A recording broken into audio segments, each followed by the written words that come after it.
ಅನೇಕ ಹೆಂಗಸರು ಬಹಳ ಶೋಕಾನ್ವಿತರಾಗಿರುವ ಹಾಗೆ ಸುಮ್ಮನೆ ನಟಿಸುತ್ತಾರೆ.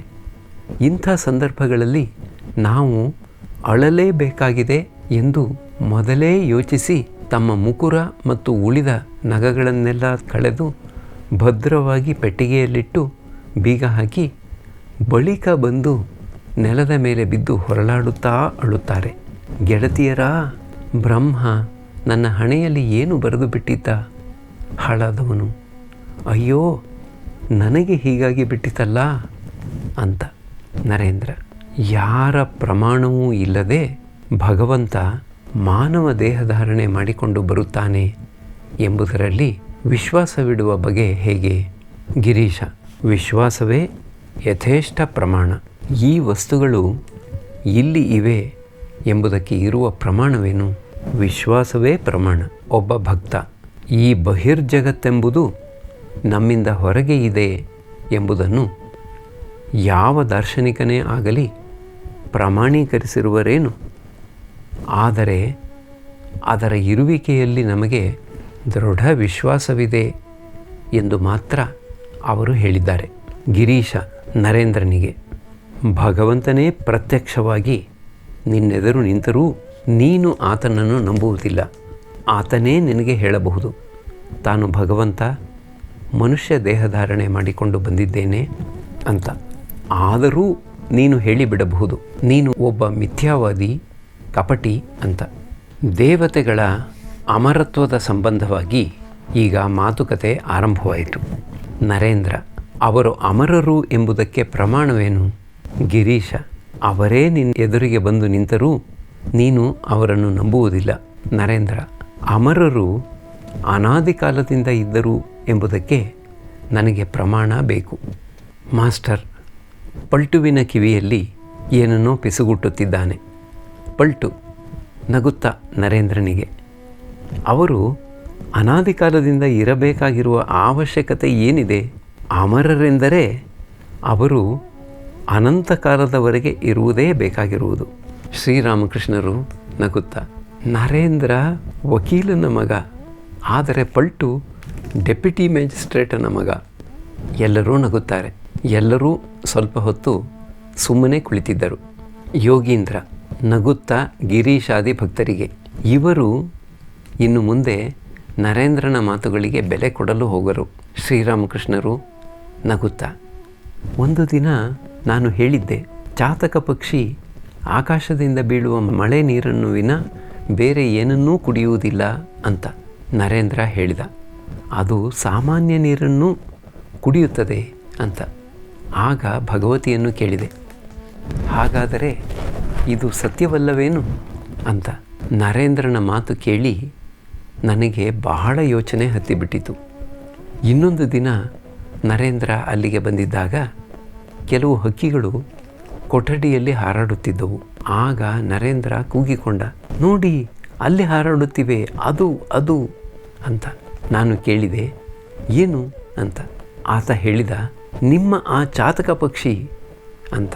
ನೋಡುತ್ತೇನೆ, ಅವೆಲ್ಲ ಕೊಲೆ ಹಕ್ಕಿಗಳು. ಅಂದಿನಿಂದ ನಾನು ಆತನ ಮಾತಿಗೆ ಬೆಲೆ ಕೊಡುತ್ತಿಲ್ಲ. ಎಲ್ಲರೂ ನಗುತ್ತಾರೆ. ಯದು ಮಲ್ಲಿಕನ ತೋಟದಲ್ಲಿ ನರೇಂದ್ರ ನನಗೆ ಹೇಳಿದ, ನೀವು ನೋಡುತ್ತಿರುವ ಭಗವಂತನ ರೂಪಗಳೆಲ್ಲ ನಿಮ್ಮ ಮಾನಸಿಕ ಭ್ರಾಂತಿ ಮಾತ್ರ ಅಂತ. ಆಶ್ಚರ್ಯಚಕಿತನಾಗಿ ಆತನಿಗೆ ಹೇಳಿದೆ, ಆದರೆ ಮಾತು ಆಡುತ್ತವಲ್ಲ ಅಂತ. ನರೇಂದ್ರ ಹೇಳಿದ, ಹಾಗೆ ಭಾವನೆ ಆಗುತ್ತದೆ ಅಂತ. ಆಗ ನಾನು ಭಗವತಿಯನ್ನು ಸಮೀಪಿಸಿ ಅಳುತ್ತಾ ಆಕೆಗೆ ಹೇಳಿದೆ, ಹೇ ತಾಯೇ, ಏನು ಸಮಾಚಾರ? ಹಾಗಾದರೆ ಇವೆಲ್ಲ ಮಿಥ್ಯವೇ? ನರೇಂದ್ರ ಹಾಗೆ ಹೇಳಿಬಿಟ್ಟನಲ್ಲ ಅಂತ. ಒಡನೆಯೇ ಭಗವತಿ ನನಗೆ ಒಂದು ಅಲೌಕಿಕ ದರ್ಶನ ತೋರಿಸಿದಳು. ನಾನು ಅಖಂಡ ಚೈತನ್ಯವನ್ನು ಮತ್ತು ಆತನಿಂದ ಉದ್ಭವಿಸಿದ ಒಂದು ಚೈತನ್ಯಮಯ ಮೂರ್ತಿಯನ್ನು ಕಂಡೆ.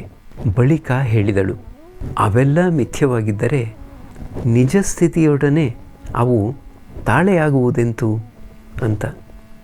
ಬಳಿಕ ನಾನು ನರೇಂದ್ರನಿಗೆ ಹೇಳಿದೆ, ತುಂಟ, ನೀನು ನನ್ನ ಹೃದಯದಲ್ಲಿ ಅವಿಶ್ವಾಸದ ಬೀಜ ಬಿತ್ತಲು ಪ್ರಯತ್ನಿಸಿದೆಯಾ?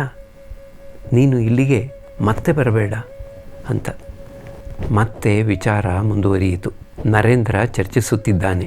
ಈಗ ನರೇಂದ್ರನಿಗೆ 22 ವರ್ಷ 4 ತಿಂಗಳು. ನರೇಂದ್ರ, ಗಿರೀಶ ಮಾಸ್ಟರ್ ಮೊದಲಾದವರಿಗೆ ನಾನು ಶಾಸ್ತ್ರಗಳಲ್ಲಿ ಹೇಗೆ ತಾನೇ ವಿಶ್ವಾಸವಿಡಲಿ? ಮಹಾನಿರ್ವಾಣ ತಂತ್ರದಲ್ಲಿ ಒಂದು ಕಡೆ ಹೇಳಿದೆ, ಬ್ರಹ್ಮಜ್ಞಾನ ದೊರೆಯದೇ ಇದ್ದರೆ ನರಕ ಪ್ರಾಪ್ತಿಯಾಗುತ್ತದೆ ಅಂತ. ಅದರಲ್ಲೇ ಇನ್ನೊಂದು ಕಡೆ ಹೇಳಿದೆ, ಪಾರ್ವತಿಯ ಉಪಾಸನೆ ಬಿಟ್ಟರೆ ಮುಕ್ತಿಗೆ ಬೇರೆ ಮಾರ್ಗವೇ ಇಲ್ಲ ಅಂತ. ಮನು ಸಂಹಿತೆಯಲ್ಲಿ ಮನು ತನ್ನ ವಿಷಯವಾಗಿಯೇ ಬರೆದುಕೊಂಡಿದ್ದಾನೆ. ಮೋಸೆಸ್ ಪೆಂಟಟ್ಯೂಕ್ನಲ್ಲಿ ತನ್ನ ಮರಣದ ವರ್ಣನೆ ಮಾಡಿದ್ದಾನೆ. ಸಾಂಖ್ಯಶಾಸ್ತ್ರ ಹೇಳುತ್ತದೆ ಈಶ್ವರ ಸಿದ್ಧೇ ಅಂತ. ಅಂದರೆ ಭಗವಂತನ ಇರುವಿಕೆ ಯಾವ ಪ್ರಮಾಣವೂ ಇಲ್ಲದೆ ಇರುವುದರಿಂದ ಆತ ಇಲ್ಲ ಅಂತ. ಮತ್ತೆ ಅದೇ ಹೇಳುತ್ತದೆ ವೇದಗಳನ್ನು ಒಪ್ಪಬೇಕು, ಅವು ನಿತ್ಯ ಅಂತ. ಹಾಗೆಂದು ಇವೆಲ್ಲ ಸತ್ಯವಲ್ಲ ಅಂತ ನಾನು ಹೇಳುತ್ತಿಲ್ಲ. ನನಗೆ ಇವು ಅರ್ಥವಾಗುತ್ತಿಲ್ಲ. ಅರ್ಥವಾಗುವಂತೆ ನನಗೆ ವಿವರಿಸಿ ಹೇಳಿ. ಶಾಸ್ತ್ರಗಳನ್ನು ಜನ ತಮ್ಮ ತಮ್ಮ ದೃಷ್ಟಿಯಿಂದ ವಿವರಿಸಿ ಹೇಳಿದ್ದಾರೆ. ಆದ್ದರಿಂದ ಯಾವುದನ್ನು ಸರಿ ಅಂತ ಒಪ್ಪಿಕೊಳ್ಳೋಣ. ಬೆಳಕು ಕೆಂಪು ಗ್ಲಾಸಿನ ಮೂಲಕ ಕೆಂಪಾಗಿಯೂ ಹಸುರು ಗ್ಲಾಸಿನ ಮೂಲಕ ಹಸುರಾಗಿಯೂ ಕಾಣಿಸಿಕೊಳ್ಳುತ್ತದೆ. ಒಬ್ಬ ಭಕ್ತ, ಗೀತೆ ಭಗವದುಕ್ತಿಗಳನ್ನು ಒಳಗೊಂಡಿದೆ. ಶ್ರೀರಾಮಕೃಷ್ಣರು, ಗೀತೆ ಎಲ್ಲ ಶಾಸ್ತ್ರಗಳ ಸಾರ. ಸನ್ಯಾಸಿಯ ಹತ್ತಿರ ಇನ್ನು ಬೇರೆ ಯಾವ ಪುಸ್ತಕವಿಲ್ಲದಿದ್ದರೂ ಗೀತೆಯ ಪುಟ್ಟ ಪ್ರತಿಯೊಂದಾದರೂ ಇದ್ದೇ ಇರುತ್ತದೆ. ಒಬ್ಬ ಭಕ್ತ, ಗೀತೆ ಶ್ರೀಕೃಷ್ಣನ ಉಕ್ತಿಗಳನ್ನು ಒಳಗೊಂಡಿದೆ. ನರೇಂದ್ರ, ಶ್ರೀಕೃಷ್ಣನದನ್ನೋ ಅಥವಾ ಬೇರೆ ಯಾರದನ್ನೋ? ನರೇಂದ್ರನ ಈ ಮಾತುಗಳನ್ನು ಕೇಳಿ ಪರಮಹಂಸರು ಆಶ್ಚರ್ಯಚಕಿತರಾದರು. ಶ್ರೀರಾಮಕೃಷ್ಣರು, ಈ ವಿಧದ ಚರ್ಚೆ ಬಹಳ ಒಳ್ಳೆಯದು. ಶಾಸ್ತ್ರಗಳಿಗೆ 2 ವಿಧವಾದ ಅರ್ಥಗಳಿವೆ, ಶಬ್ದಾರ್ಥ ಮತ್ತು ಮರ್ಮಾರ್ಥ. ನಾವು ಮರ್ಮಾರ್ಥವನ್ನು ಎಂದರೆ ಭಗವದುಕ್ತಿಗಳೊಡನೆ ತಾಳೆಯಾಗುವುದನ್ನು ಸ್ವೀಕರಿಸಬೇಕು. ಏನನ್ನೇ ಆಗಲಿ ಬರವಣಿಗೆಯ ಮೂಲಕ ವ್ಯಕ್ತಪಡಿಸುವುದಕ್ಕೂ ಬಾಯಿಂದ ನೇರವಾಗಿ ಹೇಳುವುದಕ್ಕೂ ಬಹಳ ವ್ಯತ್ಯಾಸವಿದೆ. ಶಾಸ್ತ್ರಗಳು ಬರವಣಿಗೆ ಮೂಲಕ ವ್ಯಕ್ತವಾದ ಮಾತು. ಭಗವದ್ವಾಣಿ ನೇರವಾಗಿ ಭಗವನ್ಮುಖದಿಂದ ಬಂದ ಮಾತು. ಭಗವತಿಯ ಉಕ್ತಿಗಳೊಡನೆ ತಾಳೆಯಾಗದ ಯಾವುದನ್ನೂ ನಾನು ಸ್ವೀಕರಿಸುವುದಿಲ್ಲ. ಈಗ ಅವತಾರ ಪುರುಷರ ಸಂಬಂಧವಾಗಿ ಮಾತುಕತೆ ಆರಂಭವಾಯಿತು. ನರೇಂದ್ರ, ಭಗವಂತನೆಂಬುವನು ಒಬ್ಬನಿದ್ದಾನೆ ಎಂಬುದರಲ್ಲಿ ನಂಬಿಕೆ ಇದ್ದರೆ ಬೇಕಾದಷ್ಟು. ಬಳಿಕ ಆತ ಎಲ್ಲಿ ಉಯ್ಯಾಲೆಯಾಡುತ್ತಾನೆ, ಏನು ಮಾಡುತ್ತಾನೆ ಎಂಬುದನ್ನು ಕಟ್ಟಿಕೊಂಡು ನಮಗೇನು? ಈ ಬ್ರಹ್ಮಾಂಡ ಅನಂತವಾದದ್ದು, ಅವತಾರಗಳೂ ಅನಂತವೇ. ಪರಮಹಂಸರ ಕಿವಿಗೆ ಈ ಬ್ರಹ್ಮಾಂಡ ಅನಂತವಾದ್ದು, ಅವತಾರಗಳೂ ಅನಂತವೇ ಎಂಬ ಮಾತು ಬಿದ್ದೊಡನೆ ಅವರು ಕೈಮುಗಿದು ಆಹಾ ಅಂತ ಹೇಳಿದರು. ಮಾಸ್ಟರ್ ಏನನ್ನೋ ಭವನಾಥನ ಕಿವಿಯಲ್ಲಿ ಹೇಳುತ್ತಿದ್ದಾನೆ. ಭವನಾಥ, ಮಾಸ್ಟರ್ ಹೇಳುತ್ತಿದ್ದಾನೆ, ನಾನು ಆನೆಯನ್ನೇ ಎಂದೂ ನೋಡದೇ ಇರುವಾಗ ಅದು ಸೂಜಿಯ ಕಣ್ಣಿನ ಮೂಲಕ ಹಾದು ಹೋಗಬಲ್ಲದೋ ಇಲ್ಲವೋ ಎಂಬುದನ್ನು ಹೇಳುವ ಬಗೆ ಹೇಗೆ? ಭಗವಂತನಾರು ಎಂಬುದು ನನಗೆ ಗೊತ್ತಿಲ್ಲ. ಅಂಥದ್ದರಲ್ಲಿ ಆತ ಮಾನವ ರೂಪಿನಲ್ಲಿ ಅವತರಿಸಬಲ್ಲನೆ ಎಂಬುದನ್ನು ವಿಚಾರದ ಮೂಲಕ ಅರಿಯುವ ಬಗೆ ಹೇಗೆ ಅಂತ. ಶ್ರೀರಾಮಕೃಷ್ಣರು, ಭಗವಂತನಿಗೆ ಎಲ್ಲವೂ ಸಾಧ್ಯ. ಆತ ಮೋಡಿ ಹಾಕಿ ಬಿಡುತ್ತಾನೆ. ಐಂದ್ರಜಾಲಿಕ ಕತ್ತಿಯನ್ನು ನುಂಗಿಕೊಂಡು ಮತ್ತೆ ಅದನ್ನು ಹೊರಕ್ಕೆ ತೆಗೆದು ಬಿಡುತ್ತಾನೆ. ಆತ ಕಲ್ಲು, ಇಟ್ಟಿಗೆ, ಚೂರು ಇವನ್ನೂ ತಿಂದು ಬಿಡುತ್ತಾನೆ. ಒಬ್ಬ ಭಕ್ತ, ಬ್ರಾಹ್ಮ ಸಮಾಜದವರು ಹೇಳುತ್ತಾರೆ, ಸಾಂಸಾರಿಕ ಕೆಲಸ ಕಾರ್ಯಗಳು, ಕರ್ತವ್ಯ ಕರ್ಮಗಳು, ಅವನ್ನು ತ್ಯಜಿಸಕೂಡದು ಅಂತ. ಗಿರೀಶ, ಈ ರೀತಿಯಾಗಿ ಸುಲಭ ಸಮಾಚಾರ ಎಂಬ ಪತ್ರಿಕೆಯಲ್ಲಿ ಅವರು ಬರೆದಿರುವುದನ್ನು ನೋಡಿದೆ. ಭಗವಂತನ ಸಾಕ್ಷಾತ್ಕಾರಕ್ಕೆ ಮಾಡಬೇಕಾಗಿರುವ ಕೆಲಸ ಕಾರ್ಯಗಳನ್ನು ಮಾಡಿ ಮುಗಿಸುವುದಕ್ಕೆ ಮನುಷ್ಯನಿಗೆ ಕಷ್ಟವಾಗಿರುವಾಗ ಅದರ ಜೊತೆಗೆ ಆತ ಸಾಂಸಾರಿಕ ಕೆಲಸಗಳನ್ನೂ ಮಾಡಬೇಕು ಅನ್ನುವುದು ಪರಮಹಂಸರು ಒಂದು ಕಿಂಚಿತ್ ನಕ್ಕು ಮಾಸ್ಟರರ ಕಡೆ ನೋಡಿ ತಮ್ಮ ಕಣ್ಣುಗಳಿಂದ ಸಂಜ್ಞೆ ಮಾಡಿದರು. ಈತ ಹೇಳುವುದು ಸರಿ ಎನ್ನುವ ಹಾಗೆ. ಮಾಸ್ಟರ್ ಅರಿತುಕೊಂಡ, ಕರ್ಮಕಾಂಡ ಬಹಳ ಕಠಿಣವಾದದ್ದು ಅಂತ. ಪೂರ್ಣ ಬಂದಿದ್ದಾನೆ. ಶ್ರೀರಾಮಕೃಷ್ಣರು, ನಾವು ಇಲ್ಲಿಗೆ ಬಂದಿರುವ ಸಮಾಚಾರವನ್ನು ನಿನಗೆ ಕೊಟ್ಟವರಾರು? ಪೂರ್ಣ. ಶಾರದಾ ಪ್ರಸನ್ನ. ಶ್ರೀರಾಮಕೃಷ್ಣರು ಭಕ್ತೆಯರಿಗೆ, ನೋಡಿ ಈತನಿಗೆ ಸ್ವಲ್ಪ ಫಲಾಹಾರ ಕೊಡಿ. ಈಗ ನರೇಂದ್ರ ಹಾಡಲು ಸಿದ್ಧನಾಗಿದ್ದಾನೆ. ಪರಮಹಂಸರು ಮತ್ತು ಭಕ್ತರು ಆತನ ಹಾಡುಗಳನ್ನು ಕೇಳಲು ಬಹಳ ಕಾತರರಾಗಿದ್ದಾರೆ. ಈಗ ನರೇಂದ್ರ ಹಾಡುತ್ತಿದ್ದಾನೆ. ಗಿರಿಶಿರದಲ್ಲಿ ವ್ಯೋಮದಲ್ಲಿ ಹುಲ್ಲುಗಾವಲಲ್ಲಿ ಎಲ್ಲೆಲ್ಲಿಯೂ ನಿನ್ನ ವಜ್ರಡಮರು ನಾದದಬ್ಬರ. ಓವ ರುದ್ರ ಮಹಾಕಾಲ ಶಿವಶಂಕರ ಪಾಪಹರ. ದೇವದೇವ ಮಹಾದೇವ ನನ್ನ ಹೃದಯ ತಾಪಹರ. ಮತ್ತೆ ಹಾಡುತ್ತಿದ್ದಾನೆ. ಬಲು ಮಧುರವೋ ನಿನ್ನ ಹೆಸರು ಕಿವಿಗೆ ಸುಧೆಯ ಕರೆವುದು. ದೀನ ಶರಣ ಪ್ರಾಣ ರಮಣ ಅಮೃತ ಭವನ ಧನವಿದು. ನಿನ್ನ ಹೆಸರ ಕೀರ್ತಿಸಿದರೆ ನಾವು ಅಮರರಪ್ಪೆವೋ. ಚಿಂತೆಗಡಲು ನಿಮಿಷದಲ್ಲಿ ಬತ್ತುತ ಬಯಲಪ್ಪುದೋ. ಹೃದಯದಲ್ಲಿ ನಿನ್ನ ಮಧುರ ಗಾಯನವನೆ ಗೈವೆವು.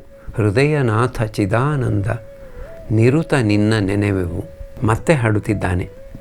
ಸಕಲ ಭಯ ತಲ್ಲಣಮ ಪರಿಹರಿಪ ಮಹಿಮನನು ಒಮ್ಮೆಯಾದರೂ ಏಕೆ ಕರೆಯದಿರುವೆ. ಭವಘೋರ ಭ್ರಮೆಯಲ್ಲಿ ನಿನ್ನ ನೀನೇ ಮರೆತೆ ಏನೀ ವಿಡಂಬನೆಯು ನಿನಗೆ ತರವೇ. ಜನಧನದ ಸಂಘದಲ್ಲಿ ಅವನ ಮರೆಯದ ತೆರದಿ ಎಚ್ಚರಿರು ಭ್ರಮೆಯನ್ನ ಅತ್ತದೂಡು. ನಿಜವನಾರಾಧಿಸಲು ಸರ್ವ ಪಾಪ ವಿಮುಕ್ತ ನನ್ನ ಮಾತಿನ ನಿಜವ ನಳೆದು ನೋಡು. ಭವಜಲಧಿಯನ್ನು ದಾಟಿ ನಡೆವ ಮನವಿರೆ ನಿನಗೆ ಅಳಿಯಾಸೆಗಳ ತೊರೆದು ಹರಿಯನುತಿಸು. ದೇಹ ಮನ ಪ್ರಾಣಗಳ ಅವನಿಗರ್ಪಿತ ಮಾಡಿ ಪ್ರೇಮದಾರಾಧನೆಗೆ ಮನವ ಸಲ್ಲಿಸು. ಪಲ್ಟು. ಆ ಹಾಡನ್ನು ಹಾಡುವುದಿಲ್ಲವೇ ನರೇಂದ್ರ? ಯಾವುದನ್ನು? ಪಲ್ಟು. ನಿನ್ನ ಅನುಪಮ ಪ್ರೇಮ ಕಾಂತಿಯ ಎಂಬ ಹಾಡನ್ನು ನರೇಂದ್ರ ಹಾಡುತ್ತಿದ್ದಾನೆ. ನಿನ್ನ ಅನುಪಮ ಪ್ರೇಮ ಕಾಂತಿಯ ವದನ ದರ್ಶನವಾಗಲು ಜಗದ ಜಂಜಡ ದುಗುಡಗಳ ಭಯ ನನ್ನ ಬಳಿಗೆ ಬಾರದು. ಉದಯ ಸೂರ್ಯನ ಮೊದಲ ಕಿರಣವು ಕತ್ತಲೆಯ ಕಳೆವೊಂದದಿ. ನಮ್ಮ ಎದೆಯೊಳು ನಿನ್ನ ಬೆಳಕೆ ಮೂಡಿ ನೋವನ್ನು ನೀಗಿ ಮನದೊಳು ನಿನ್ನ ಪ್ರೇಮ ನೆರೆವುದು. ನಿನ್ನ ಕರುಣಾ ಪ್ರೇಮಗಳನ ನನ್ನ ಮನದಲ್ಲಿ ನೆನೆದರೆ ಹರ್ಷ ಬಾಷ್ಪದ ಹೊನಲು ಹರಿವುದು ಯಾವ ತಡೆಯೂ ಇಲ್ಲದೆ. ಜಯವು ಕರುಣಾಮಯನೆ ನಿರುತವು ನಿನ್ನ ಒಲವನೆ ಸಾರುವೆ. ನಿನ್ನ ಕರ್ಮದಿ ನನ್ನ ಪ್ರಾಣವು ಸವೆಯಲೆನ್ನುತ್ತ ಬೇಡುವೆ. ಮಾಸ್ಟರ್ನ ಇಚ್ಛೆಗನುಸಾರ ನರೇಂದ್ರ ಮತ್ತೆ ಹಾಡುತ್ತಿದ್ದಾನೆ. ಮಾಸ್ಟರ್ ಮತ್ತು ಉಳಿದ ಭಕ್ತರು ಕೈ ಮುಗಿದುಕೊಂಡು ಕೇಳುತ್ತಿದ್ದಾರೆ. ಹರಿರಸ ಮದಿರೆಯ ಕುಡಿದು ನಿರಂತರ ಉನ್ಮತ್ತನ ತೆರ ನೀನಿರುತ. ಹರಿಮಧುನಾಮವ ನುತಿಸಿ ಕಂಬನಿಯ ಕರೆದು ಧೂಳಿನಲ್ಲಿ ಹೊರಳುತ್ತ. ಹರಿಕಂಠದ ಹರಿನಾಮದ ನುತಿಯೊಳು ಗಗನ ದೇಶವನ್ನು ತುಂಬಿಸುತ್ತ. ಹರಿನುತಿಯಾನಂದದಿ ನರ್ತಿಸಿ ಜಗಕಾನಂದವ ಸಿಂಪಿಸುತ್ತ. ಹಗಲಿರುಳೂ ಹರಿನಾಮದ ಕಡಲಲ್ಲಿ ಈಜುತ ಬಯಕೆಯ ಸೀಳುತ್ತ. ಇರುನೀ ಜೀವನದೊಳ್ಪನು ಸಾಧಿಸುತ್ತ. ನರೇಂದ್ರ ಮತ್ತೆ ಹಾಡುತ್ತಿದ್ದಾನೆ. ನಿರಂಜನ ಹರಿಚಿದ್ಘನ ಮೂರುತಿಯನ್ನು ನೆನೆಯೋ. ನಿರಂತರ ಮೋಹನ ಮೂರುತಿಯನ್ನು ನೆನೆಯೋ. ಅನುಪಮ ತೇಜನ ಸುಂದರ ರೂಪನ ಭಕ್ತರ ಎದೆಯಲಿ ರಂಜಿಪನ. ಕೋಟಿ ಚಂದ್ರ ಸಮ ಕಾಂತಿಯ ನಾಚಿಸಿ ಮಿಂಚಿನಂತೆ ನಮ್ಮೆದೆಯೊಳು ರಂಜಿಸಿ ಮೋಹಿಪನ. ನಿರಂಜನ ಹರಿಚಿದ್ಘನ ಮೂರುತಿಯನ್ನು ನೆನೆಯೋ. ನಿರಂತರ ಮೋಹನ ಮೂರ್ತಿಯನ್ನು ನೆನೆಯೋ. ಹೃದಯ ಪದ್ಮದಲ್ಲಿ ಪೂಜಿಸು ಆತನ ಶಾಂತ ಮಾನಸದಿ ಜ್ಞಾನ ನಯನದಲ್ಲಿ. ಅಪೂರ್ವ ದರ್ಶನ ಮೋಹನನ ಭಕ್ತಿಯೋಗದಾವೇಶದಿ ಮುಳುಗಿಪ ಚಿದಾನಂದ ರಸ ಸಾಗರನ. ನಿರಂಜನ ಹರಿಚಿದ್ಘನ ಮೂರುತಿಯನ್ನು ನೆನೆಯೋ. ನಿರಂತರ ಮೋಹನ ಮೂರುತಿಯನ್ನು ನೆನೆಯೋ. ನರೇಂದ್ರ ಇನ್ನೊಂದು ಹಾಡು ಹಾಡುತ್ತಿದ್ದಾನೆ. ಮನವ ಬೆರಗುಗೊಳಿಪಾನಂತ ವಿಶ್ವರಚನೆ ನಿನ್ನದೇ. ನಿನ್ನ ಪ್ರೇಮ ಚೆಲುವುಗಳಲ್ಲಿ ಜಗವೆಲ್ಲವೂ ತುಂಬಿದೆ. ಕೊರಳ ಸರದಿ ಹೊಳೆವ ವಜ್ರದಂತೆ ತಾರೆ ಮೇಲ್ಗಡೆ. ಹೊಳೆಯುತಿಹವು ಸೂರ್ಯ ಚಂದ್ರರೊಡನೆ ಲೆಕ್ಕವಿಲ್ಲದೆ. ನಿರಂತರವು ಧನಧಾನ್ಯದಿ ನೀನು ಜಗವ ತುಂಬುವೆ, ಧನ್ಯ ಧನ್ಯ ಮಹಾದೇವ ಎಂದು ನಾನು ನುತಿಸುವೆ. ಮತ್ತೆ ಹಾಡುತ್ತಿದ್ದಾನೆ. ಬಾನ ತಳಿಗೆಯೊಳಿಟ್ಟ ಹಣತೆಯಗಳ ರೀತಿಯಲ್ಲಿ ರವಿಶಶಿಗಳಾರತಿಯ ಬೆಳಗುತ್ತಿರಲು, ನಿನ್ನ ರೂಪವ ದಿನವೂ ಸಿಂಗರಿಪ ತೊಡವಿನೊಳು ಲಕ್ಷ ನಕ್ಷತ್ರಗಳು ರಾಜಿಸಿರಲು, ಮಂದ ಮಂದಾನಿಲನು ಧೂಪದೊಡು ತೀಡುತ್ತಿರೆ, ಗಾಳಿ ಚಾಮರ ಸೇವೆ ಗೈಯುತ್ತಿರಲು, ಸಕಲ ವನರಾಜಿಗಳು ಹೂವನಾರತಿ ಎತ್ತಿ ನಿತ್ಯವೂ ನಿನಗಾಗಿ ಶೋಭಿಸಿರಲು, ಏನು ಅದ್ಭುತ ಪೂಜೆ ಸಲ್ಲುತ್ತಿದೆ ನಿತ್ಯವೂ, ಭವದುಃಖವನ್ನು ಕೊಂದ ಗುರುವೆ ನಿನಗೆ. ಓಂಕಾರನಾದವಿದೋ ಗುಡುಗಿನೊಳು ಮೊಳಗುತ್ತಿದೆ, ಸಕಲ ಸಚರಾಚರವ ಎದೆಯ ಒಳಗೆ. ಓ ಅಪೂರ್ವನೆ ನಿನ್ನ ಕರುಣೆಯದು ಕರೆಯಯ್ಯ, ಬೇಡುವಿ ನಾನಕನ ಹೃದಯದೊಳಗೆ. ಮತ್ತೆ ಹಾಡುತ್ತಿದ್ದಾನೆ. ಏಕ ಪುರಾತನ ಪುರುಷ ನಿರಂಜನ ಪಾದದಿ ಚಿತ್ತವ ನಿಲ್ಲಿಸೋ. ನಾರಾಯಣನ ಕೋರಿಕೆಯ ಪ್ರಕಾರ ನರೇಂದ್ರ ಹಾಡುತ್ತಿದ್ದಾನೆ. ದಯಮಾಡಿಸು ಹೃದಯ ಕಮಲ ಪೀಠದಿ, ಬಂದು ಮೊಗವ ತೋರು ತಾಯೆ ಹೃದಯ ಪ್ರಾಣ ಪುತ್ತಲಿ. ಹುಟ್ಟಿದಂದಿನಿಂದ ನಾನು ಎನಿತೋ ನೋವ ನುಂಗಿದೆ, ನೀನು ಬಲ್ಲೆ ನಿನ್ನ ಬರುವಿಗಾಗಿ ನಾನು ಕಾದಿಹೆ.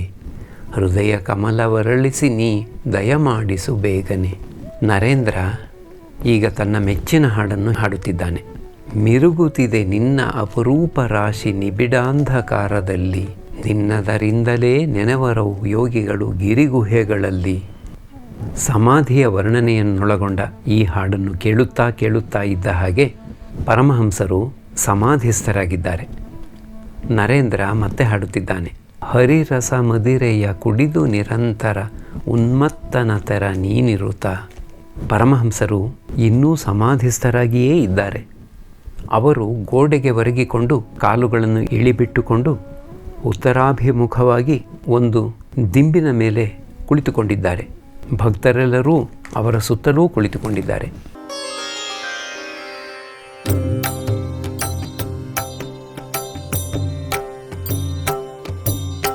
ಶ್ರೀರಾಮ ಕೃಷ್ಣ ಮಂಗಲಕಾರಿ, ಶ್ರೀರಾಮ ಕೃಷ್ಣ ಮಂಗಲಕಾರಿ, ಶ್ರೀರಾಮ ಕೃಷ್ಣ ಮಂಗಲಕಾರಿ,